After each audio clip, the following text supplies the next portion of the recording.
तो आज का शेयर एनालिसिस है एचडीएफसी एएमसी शेयर पे।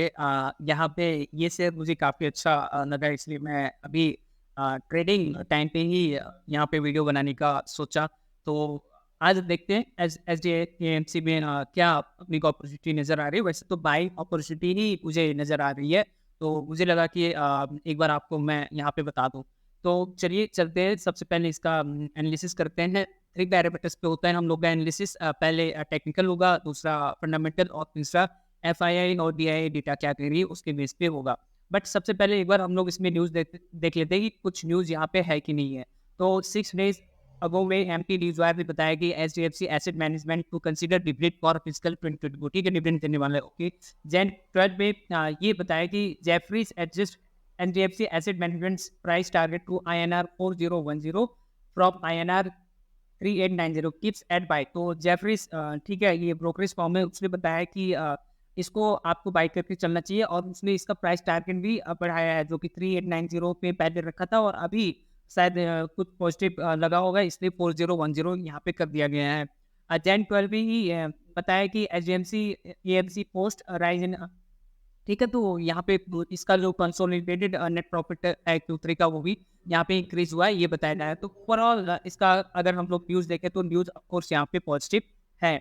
एक बार हम लोग मार्केट सरप्राइज देखते हैं कि इसने मार्केट को क्या कैसे सरप्राइज किया है, वो देखेंगे और आगे बढ़ेंगे। तो इसका दिसंबर 23 का फाइनेंशियल रिजल्ट जो था वो आ गया था 11 जैन 24 में आ गया था, और हम लोग अभी हैं अप्रैल में। देखते हैं तो अर्निंग्स में इसने सरप्राइज किया है 5.31% के हिसाब से, जो कि पॉजिटिव है, और रेवेन्यू में इसने 0.15% के हिसाब से सरप्राइज किया है, वो भी पॉजिटिव है। तो हम लोगों ने 2 फैक्टर्स यहाँ पे अभी देख लिए हैं, जहाँ पे न्यूज़ इसका पॉजिटिव है और इसका अर्निंग भी क्या है, पॉजिटिव है। तो ठीक है, ये दोनों पॉजिटिव है अभी। अब हम लोग चलते हैं इसका एक बार टेक्निकल एनालिसिस करते हैं। सबसे पहले चलते हैं मंथली टाइम फ्रेम पे, और मंथली टाइम फ्रेम पे यहाँ पे इसको एनालिसिस करने से पहले एक रिक्वेस्ट ये है कि अगर चैनल का कंटेंट आपको पसंद आ रहा है तो चैनल को सब्सक्राइब करिए, वीडियो लाइक करिए, और सबके साथ शेयर जरूर करिए। हो सकता है ये शेयर आपको पसंद आ जाए। ध्यान दीजिए यहाँ पे आज मैंने थोड़ी सी यहाँ पे मॉडिफिकेशन की है कि पहले से ही मैंने यहाँ पे मूविंग एवरेज लगा के रखा है। मैं आपको वो रीज़न भी बताऊँगा क्यों रखा है, ठीक है, जब हम लोग यहाँ पे आगे चर्चा करते रहेंगे तब। अभी अगर हम लोग मंथली टाइम फ्रेम पे एचडीएफसी एएमसी को देखें, तो फिर यहाँ पे कहीं न कहीं आपको लग ही रहा होगा कि यहाँ पे जो एक स्ट्रॉन्ग यहाँ पे रेजिस्टेंस था, उसको इसने ब्रेक किया है, ठीक है? स्ट्रॉन्ग जो रेजिस्टेंस था, उसको इसने ब्रेक किया है, और वो रेजिस्टेंस लेवल कहीं न कहीं आपका 3244 हो रहा है, मतलब कि 32-3300 के आस-पास ही इसका रेजिस्टेंस लेवल था, उसको इसने ब्रेक किया। और ब्रेक करने के बाद ये ऊपर ही गया, और ऊपर जाने के बाद ये जो है आपका अभी कहीं न कहीं एक इनसाइड कैंडल भी यहाँ पे बना हुआ ही है, ठीक है? यहाँ पे इनसाइड कैंडल भी बना हुआ है। अगर इनसाइड कैंडल की अगर मैं बात करूँ, तो फिर आप यहाँ पे ध्यान से देखिए क्या हो रहा है कि यहाँ पे एक बड़ा-सा कैंडल बना, ये वाला बड़ा-सा कैंडल बना, ठीक है? ये वाला आपका बड़ा-सा कैंडल बना, और इसी पे जो मार्च का महीना था, वहाँ पे ये छोटा-सा कैंडल बना, और उसी के अंदर अभी ये भी कैंडल बन रहा है। तो यहाँ पे अब अपॉर्चुनिटी क्या बनती है, जब भी साइड कैंडल बनता है और उसके हाई को अगर वो ब्रेक करके आगे चलता है, ठीक है, उसका हाई कौन सा हुआ, तो उसका हाई आप यहाँ पे देख सकते हैं कि उसका हाई कौन सा होगा, वो अगर हम लोग यहाँ पे डिस्कशन करें, तो फिर आप यहाँ पे देखिए ये जो है, ठीक है, एक बार मैं यहाँ पे चेक भी कर लेता हूँ इसका हाई कितना है, 3876, ठीक है, 3876 जो है इसका हाई यहाँ पे बताया जा रहा है। तो 3876 के ऊपर अगर इसी मंथ में अगर ये क्लोज कर देता है, तो फिर ऑफकोर्स वहाँ पे एक बाइंग अपॉर्चुनिटी आ सकती है। तो अगर ये मंथली टाइम फ्रेम पे ऐसा बाइंग अपॉर्चुनिटी आता है, तो फिर वहाँ पे अपने को क्या करना चाहिए? तो मंथली टाइम फ्रेम पे ऑफकोर्स ये जो आपका ब्लू लाइन है वो 10 ईएमए है, यानी कि मंथली टाइम फ्रेम पे है, तो 10 मंथली ईएमए है। तो मेरे ख्याल से आपका जो टारगेट होना चाहिए इसी के ऊपर राइड करते जाना चाहिए। अगर इसके ऊपर चल रहा है, तो आप इसको ठीक है, राइड करिए, होल्ड करते रहिए। अगर इसके नीचे यहाँ पे क्लोज होता है, तो आपका वहाँ पे एग्जिट होगा और आपको वहाँ से निकलना पड़ेगा। तो हमने टारगेट की बात तो कर ली, एक बार स्टॉप लॉस देख लेते हैं कि स्टॉप लॉस आपका कहाँ होना चाहिए। तो स्टॉप लॉस मेरे ख्याल से कहीं न कहीं आपको यहाँ पे 3200 के आसपास आपको स्टॉप लॉस के मंथली टाइम फ्रेम पे चलना चाहिए, अगर आप मंथली टाइम फ्रेम पे ट्रेड करते हैं तो। बट अगर हम लोग यहाँ पे वीकली टाइम फ्रेम पे आएँ और वहाँ पे एनालिसिस करें, तो फिर अपने को यहाँ पे कहीं न कहीं बहुत ही अच्छा मुझे पैटर्न लग रहा है, या फिर कह सकते हैं कि कैंडलस्टिक भी यहाँ पे एक अच्छा फॉर्म हुआ है। मैंने नो द कैंडलस्टिक सीरीज़ भी स्टार्ट किया है, आप चाहे तो वहाँ पे कितने टाइप के कैंडलस्टिक हो रहे हैं, मैंने वहाँ पे कवर किया है और कवर कर भी रहा हूँ। ठीक है, वहाँ से आप देख सकते हैं यहाँ पे 2 कैंडलस्टिक बनी है बैक टू बैक, जो कि जिसके बारे में अभी चर्चा करूँगा। बट उससे पहले अगर हम लोग यहाँ पे सपोर्ट एंड रेजिस्टेंस की बात करें, तो फिर यहाँ पे अपने को क्या नज़र आता है वो एक बार हम लोग यहाँ पे देख लेंगे। तो सबसे पहले इसकी ड्राइंग हम लोग जो मंथली टाइम फ्रेम पे किए थे वो हटा देते हैं। अभी यहाँ पे देखते हैं कि यहाँ पे कुछ पैटर्न बन रहा है कि नहीं।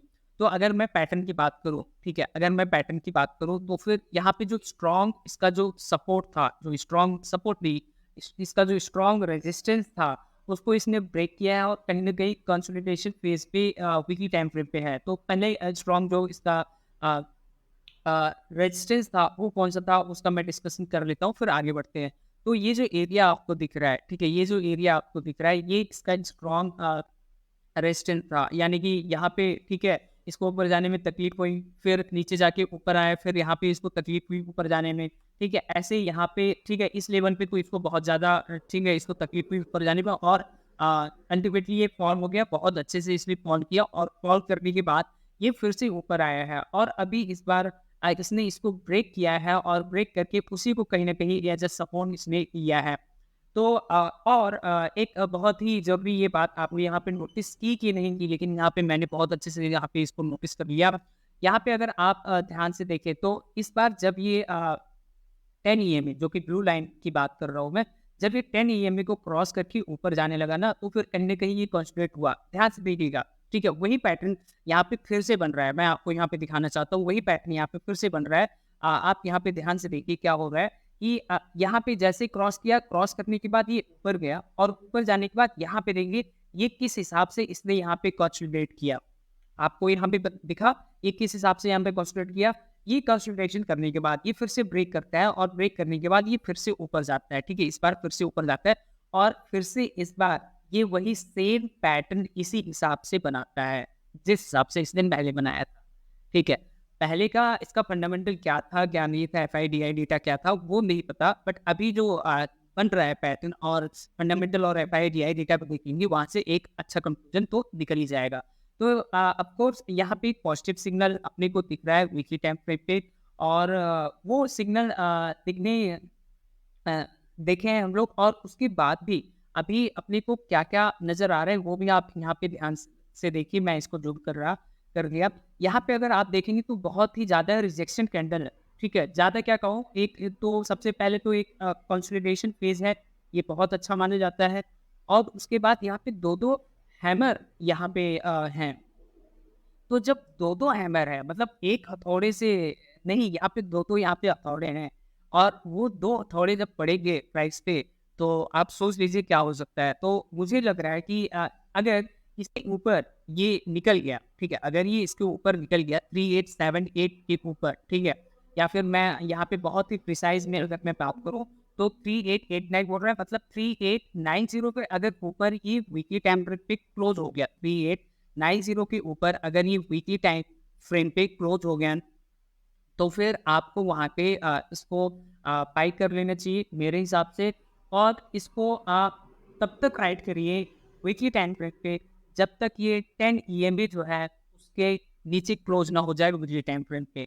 तो यहाँ पे एक बड़ा सा आपको प्रॉफिट मिलेगा, रिस्क कम रहेगा। रिस्क क्यों कम रहेगा? अब देखिए मैं आपको रिस्क कम मतलब कि यहाँ पे जो स्टॉप लॉस बताने वाला हूँ वो बहुत ही एक स्ट्रिक्ट स्टॉप लॉस मैं यहाँ पे बताऊँगा ताकि आपको रिस्क बहुत कम लगे। तो 3763 पे चल रहा है, तो फिर आप यहाँ पे जो आपका स्टॉप लॉस होना चाहिए, वो आप स्टॉप लॉस कहीं न कहीं आप जो है 3450 के ऊपर आप यहाँ पे अपने स्टॉप लॉस रखिए। तो 3450 वीकली टाइम फ्रेम पे आपका स्टॉप लॉस रहेगा और ये अगर आप वेट कर सकते हैं 3 अभी जो लेवल मैंने बताया है, ठीक है? अभी जो मैंने लेवल बताया 3890 शायद मैंने ये लेवल बताया, तो वहाँ पे अगर वेट करिए, अगर क्लोज़ होता है तब लीजिए। अगर आप एग्रेसिव हैं तो अभी भी आप इसको लेकर चल सकते हैं, आपको स्टॉप लॉस मैंने बता दिया है। और अगर लेकर आपका वीकली टाइम फ्रेम पे 10 ईएमए के नीचे आ जाता है, ऑफ कोर्स वो एग्ज़िट पॉइंट होगा, ठीक है? तो इस हिसाब से आप यहाँ पे इसको देखकर आगे चल सकते हैं। तो वीकली टाइम फ्रेम पे बहुत ही बेहतरीन यहाँ पे बन रहा है पैटर्न। एक बार हम लोग एफआईआई, डीआई डेटा और फंडामेंटल भी देखेंगे, तो वहाँ से भी कंफर्मेशन हमें मिल जाएगा। तो वीकली टाइम फ्रेम का बात हम लोगों ने कर लिया। अब हम लोग चलते हैं डेली टाइम फ्रेम पे, और डेली टाइम फ्रेम पे भी हम लोग एक बार फिर से इसकी जो ड्राइंग की थी उसको इरेज करते हैं और आगे फिर से बनने की कोशिश करते हैं।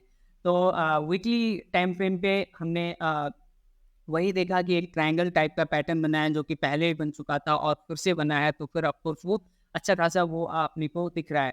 और ऐसे ही अगर मैं डेली टाइम फ्रेम की भी बात करूँ तो इसका प्रायर ट्रेंड पहले हम लोग बात कर लेते हैं प्रायर ट्रेंड में क्या हुआ था, और उसके बाद हम लोग आगे जाते हैं। तो प्रायर ट्रेंड की अगर मैं बात करूँ तो यहाँ पे अगर मुझे बताना हो तो फिर देखिए, जैसे ही इसका रिजल्ट आया था ना, ये रिजल्ट जैसे ही आया था वैसे ही ये शेयर थोड़ा भगा, फिर ऊपर फिर नीचे आया, ठीक है। कंसोलिडेट किया, ऊपर गया, फिर नीचे आया, फिर कंसोलिडेट किया, फिर ऊपर चला गया। तो अगर मैं यहाँ पे कि इसका स्ट्रॉन्ग रेजिस्टेंस निकालो तो स्ट्रॉन्ग रेजिस्टेंस आपका ये था, ठीक है। 2907 यानी 2900 के आसपास आपका स्ट्रॉन्ग रेजिस्टेंस था। और ये यहाँ पे बहुत अच्छा पैटर्न बना था जो कि मैंने ऑलमोस्ट ठीक है, जहाँ जहाँ बनता है मैं उसके बारे में डिस्कस तो कर ही लेता हूँ। तो पैटर्न कौन सा बना है, अगर आपको समझ में आ गया तो वेल एंड गुड, बहुत अच्छा। अगर नहीं समझ में आया तो वीडियो देखिए क्या हो रहा है। तो एक बना है यहाँ पे कप, ठीक है, ये कप बना, और इसका बना एक हैंडल। कप बना और बना ये हैंडल, और जैसे ही इसने ब्रेकआउट उसको किया, फिर उसके बाद इसने पीछे मुड़कर नहीं देखा है और ये भगता रहा। और यहाँ पे आपका अगर 10 ई में फॉलो करते हैं तो यहाँ आपका ठीक है एग्जिट पॉइंट आ गया है। अगर 21 ई में अगर आप फॉलो करते हैं तो आपका एग्जिट जो है वो आएगा आपका कहीं यहाँ पे। तो अगर 10 ई में आप यहाँ से लेकर करते तो फिर आपका यहाँ पे कितना बनता, वो एक बार हम देख लेते कितना आपका प्रॉफिट होता अपने स्टॉप लॉस के हिसाब से। तो यहाँ पे अगर मैं दिखाना चाहूँ एक बार, मैं इसको थोड़ा और जूम कर लेता हूँ ताकि अपने को आसानी हो। तो अगर हम लोग यहाँ पे देखें तो क्या हो रहा है, जैसे ही इसने इस लेवल को ब्रेक किया तो फिर वहाँ पे ठीक है मेरी एंट्री यहाँ पे कहीं होती, ठीक है। यहाँ पे होने के बाद जो स्टॉप लॉस मेरा होता वो होता है इसके लो के नीचे, ठीक है, ये स्टॉप लॉस होता। तो यानी मेरी एंट्री कहाँ पे हुई है 2944 के आसपास, और मेरा स्टॉप लॉस 2907 पे रहता, ठीक है। और मेरा जो एग्जिट होता वो एग्जिट कहीं यहाँ पे होता। तो आप देख रहे हैं मतलब कि आपको सिर्फ इतना रिस्क देकर, आपका रिस्क कितना था मैं परसेंटेज के हिसाब से यहाँ पे देखूंगा आपका रिस्क कितना होगा, और उसके बाद हम लोग और आगे भी अभी चर्चा करेंगे। तो यहाँ पे मैं थोड़ा सा और इसको जूम करता हूँ और अपने को क्या रिस्क था, मतलब कि अगर हम लोग गलत होते तो फिर कितना डाउन हम लोग जाते वो एक बार देख लेते। तो यहाँ पे 2.64% के आसपास अगर हम लोग गलत होते तो फिर नीचे जाते। 2.64% मत मानिए, 3% ही मान के चलिए कि 3% का रिस्क था। और आप देखिए कि अगर आप प्रॉफिट यहाँ पे लेके जाते हैं, अगर आपको यहाँ पे प्रॉफिट लेके जाना होता तो फिर आप कितना लेके जाते, ठीक है। तो 3% के रिस्क पे आप 50% का प्रॉफिट लेके जाते हैं। तो 1:3 का रिस्क रिवॉर्ड है यहाँ पे। और मैं मतलब ऐसे ही कुछ पैटर्न देखता हूँ, समझता हूँ और उसमें ट्रेड करता हूँ, ठीक है। बहुत ही जल्दी मैं अपना पीएनएल भी शो करूँगा, उसमें भी सोच है। देखते हैं, अभी तो 50% मिल गया। अब ये पहला प्रीवियस ट्रेंड आपको दिखाने का मकसद क्या था? मकसद अभी वही है क्योंकि हिस्ट्री रिपीट होती है और यहाँ पे इस शेयर का जो पैटर्न है वो फिर से रिपीट होने वाला है जहाँ तक मुझे लग रहा है। तो यहाँ पे अगर मैं पैटर्न की बात करूँ, सबसे पहले तो पहले जो प्रायर ट्रेंड था उसको मैं इरेज करता हूँ। अब यहाँ पे मैं पैटर्न कौन सा बन रहा है उसको डिस्कस करता हूँ, और यहाँ पे कौन सा कैंडल बन रहा है वो भी मैं डिस्कस करता हूँ। तो ध्यान दीजिएगा यहाँ पे। तो यहाँ पे क्या हो रहा है, अगर आप यहाँ पे बहुत ही ध्यान से देखें, ठीक है, मैं कह रहा हूँ बहुत ही ध्यान से देखें, तो यहाँ पे आपको क्या पैटर्न दिखा? मुझे तो दिख गया, ठीक है, मुझे तो यहाँ पे दिख चुका है कि क्या पैटर्न दिखा है। क्योंकि एक यहाँ पे जो सपोर्ट स्ट्रॉन्ग सपोर्ट रेजिस्टेंस जो भी आप कहिए, मैं अपनी यहाँ पे रेजिस्टेंस से कहूँगा स्ट्रॉन्ग रेजिस्टेंस जो है आपका ये वाला एरिया है। और यहाँ पे और इस एरिया में जब जब प्राइस आया है तब तब ठीक है ये डाउन ही गया है। तो ये स्ट्रॉन्ग रेजिस्टेंस था, और स्ट्रॉन्ग रेजिस्टेंस में ही इसने एक पैटर्न अच्छा खासा बना लिया। तो पैटर्न कौन सा था ये अगर हम लोग बात करें तो पैटर्न आपका ये था। ध्यान ध्यान से देखिएगा, ध्यान से समझिएगा, हम लोग पैटर्न का ही डिस्कशन यहाँ पे कर रहे हैं। तो ध्यान से देखिए, ये एक आपका ठीक है ऊपर गया प्राइस, ठीक है, वहाँ पे सस्टेन नहीं कर पाया, फिर नीचे आया प्राइस, फिर ऊपर गया, फिर नहीं सस्टेन कर पाया, फिर प्राइस नीचे आया, फिर ऊपर गया, फिर सस्टेन नहीं कर पाया, फिर प्राइस नीचे गया, फिर ऊपर गया, फिर सस्टेन नहीं कर पाया, फिर प्राइस अभी नीचे है और कहीं न कहीं इस तरफ से इस हिसाब से यहाँ पे कंसोलिडेट कर रहा है। तो मुझे लगता है कि आपको यहाँ पे जो पैटर्न दिखा है वो दिखा है head and inverse head and shoulder, ठीक है? तो इनवर्स हेड एंड शोल्डर जब बदला है पैटर्न, वहाँ की एक्यूरेसी, इसकी एक्यूरेसी काफ़ी अच्छी होती है। तो इस हिसाब से भी ये बहुत ही अच्छा है। अब मैं आपको बता देता हूँ कि यहाँ पे एंट्री लेना कब है। तो अभी अगर आप बहुत ही एग्रेसिव ट्रेडर हैं तो अभी एंट्री ले सकते हैं। आपका स्टॉप लॉस यहाँ पे जो होगा वो स्टॉप लॉस कहीं न कहीं आप जो है यहाँ पे इसका जो स्टॉप लॉस लेके चलेंगे, ये जो डेली का लो बना है, ठीक है? ये आप इसका स्टॉप लॉस लेके चलिए 3590 आपका स्टॉप लॉस रहेगा। अब यहाँ पे इसका टारगेट क्या होना चाहिए उसकी बात कर लेते हैं। तो अगर आपको टारगेट यहाँ पे देखना है तो फिर टारगेट वैसे तो अगर ट्रेडिशनल वे में मैं बात करूँ कि आपका टारगेट यहाँ पे कितना होना चाहिए, तो फिर कहीं न कहीं ये आपका जितना इसने अ, इन्वर्स हेड एंड शोल्डर में वक़्त लगाया है, ठीक है? उतना ही अपना यहाँ पे रिटर्न होगा, तो 6% के हिसाब से रिटर्न दे रहा है। लेकिन मैं इसको अभी फॉलो नहीं करूँगा, मैं फॉलो करूँगा मूविंग एवरेज को। क्योंकि अगर आप ध्यान से देखिए, तो यहाँ पे क्या हुआ था, यहाँ पे 21 ईएमए को इसने बहुत ही अच्छे से फॉलो किया है। तो जब ये ठीक है, इस तरह से कंसोलिडेट होके, इस तरह से कॉन्ट्रैक्ट होके 21 ईएमए को ये अ, सपोर्ट करने लगा और तब फिर ये बहुत ही अच्छा खासा रिटर्न दिया है। तो फिर यहाँ से देखिए, ठीक है, आपका 16 नवंबर से ये स्टार्ट हुआ था और ये जाके एंड कहाँ पे हुआ? 16 नवंबर से जाके स्टार्ट हुआ और एंड जो है आपका यहाँ पे हुआ है 29 फ़ेब में।